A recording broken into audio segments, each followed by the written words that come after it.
Bonjour et bienvenue à ces quelques minutes de partage sur le thème les assurances du croyant. Tu as dit oui à Jésus-Christ. En première partie, nous avions vu que la vie éternelle est ton partage. Connaître Dieu ainsi que Jésus-Christ, c'est comme ça que Jean 17,3 l'a défini, est ton partage. Tu es sauvé, tu peux en être sûr.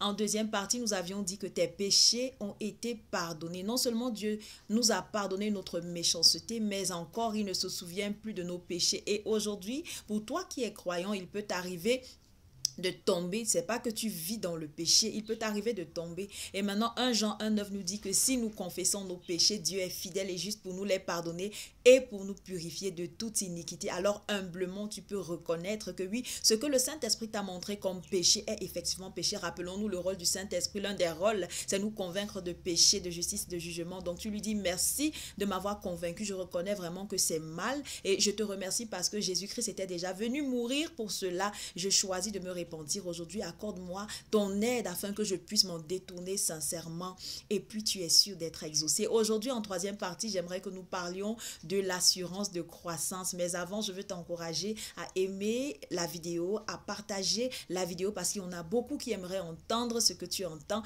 Partage la vidéo.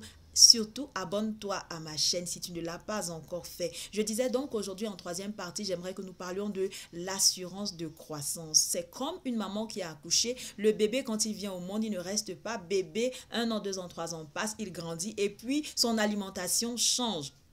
C'est pareil, toi qui as dit oui à Jésus-Christ, tu es entré dans la famille de Dieu, tu es ce que la Bible appelle nouveau-né, alléluia, tu es né de nouveau, né de l'Esprit de Dieu et comme tout nouveau-né, il est petit, il a besoin d'aide. Voilà pourquoi dans 1 Pierre, oui, le chapitre 2, le verset 2, l'apôtre va nous encourager à désirer comme des enfants nouveau-nés le lait spirituel et pur. Il s'agit de quoi? Il s'agit de la parole de Dieu afin que nous puissions croître davantage, afin que nous puissions croître davantage pour le salut dans lequel nous nous sommes engagés. Alléluia. Est-ce que tu as goûté que le Seigneur est bon? Alors, tu peux lui faire confiance. La parole de Dieu est ce que Dieu a mis à notre disposition pour nous aider à croître. La parole de Dieu.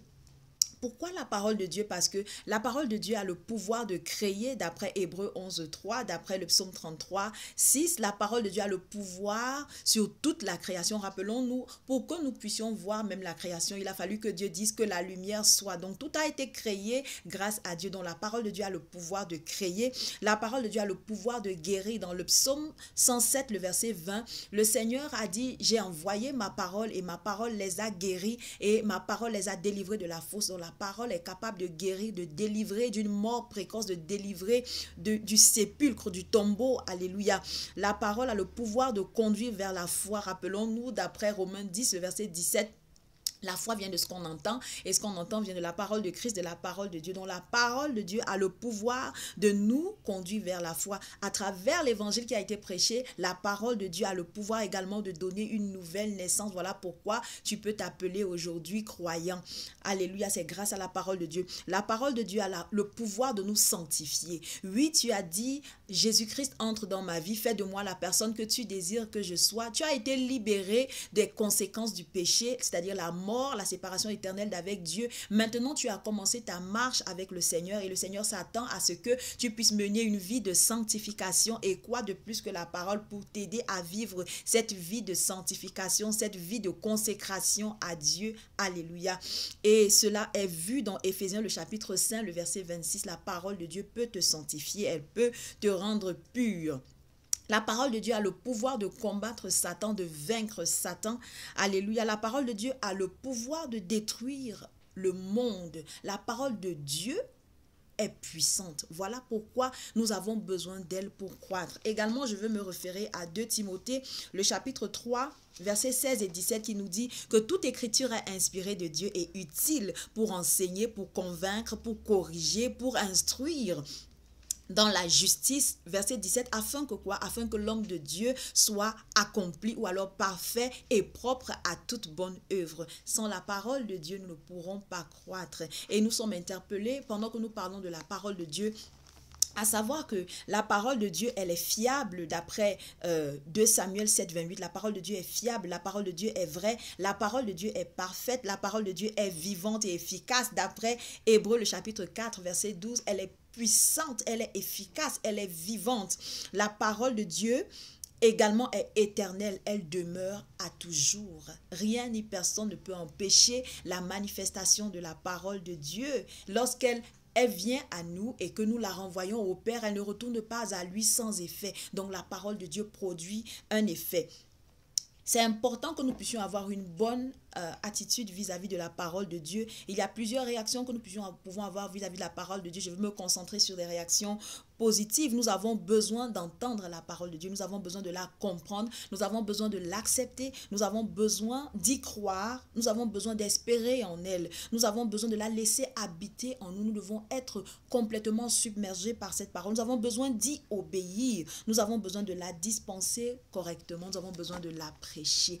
La parole de Dieu ouvre beaucoup de portes. Voilà pourquoi le psalmiste dans le psaume 119, verset 105 peut dire « Ta parole est une lampe à mes pieds, ta parole est une lumière sur mon sentier. » Nous avons besoin de la parole de Dieu pour prendre des décisions dans notre vie de chaque jour. Nous faisons face à beaucoup de situations, beaucoup d'épreuves et nous avons besoin de la direction que la parole de Dieu peut nous offrir pour que cela soit efficace. Donc, nous avons l'assurance de croissance une fois que nous avons dit oui à Jésus-Christ. Dans Philippiens, le chapitre 1, le verset 6, Paul était en train de prier pour les Philippiens après avoir entendu le bon témoignage de foi qu'ils ont eu lorsqu'ils sont venus à Jésus-Christ. Il a dit, le Dieu, mon Père, notre Seigneur, qui a commencé cette belle œuvre en vous, l'achèvera certainement. Alléluia. J'aimerais achever avec un passage dans le livre, l'épître de Jacques également.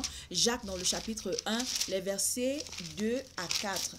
Jacques, le chapitre 1, les versets 2 à 4, qu'est-ce qu'il dit? Il dit, « Mes frères, regardez comme un sujet de joie complète les diverses épreuves auxquelles vous pouvez être exposés, sachant que l'épreuve de votre foi produit la patience, mais il faut que la patience accomplisse parfaitement son œuvre afin que vous soyez parfaits et accomplis sans faillir en rien. » Alléluia.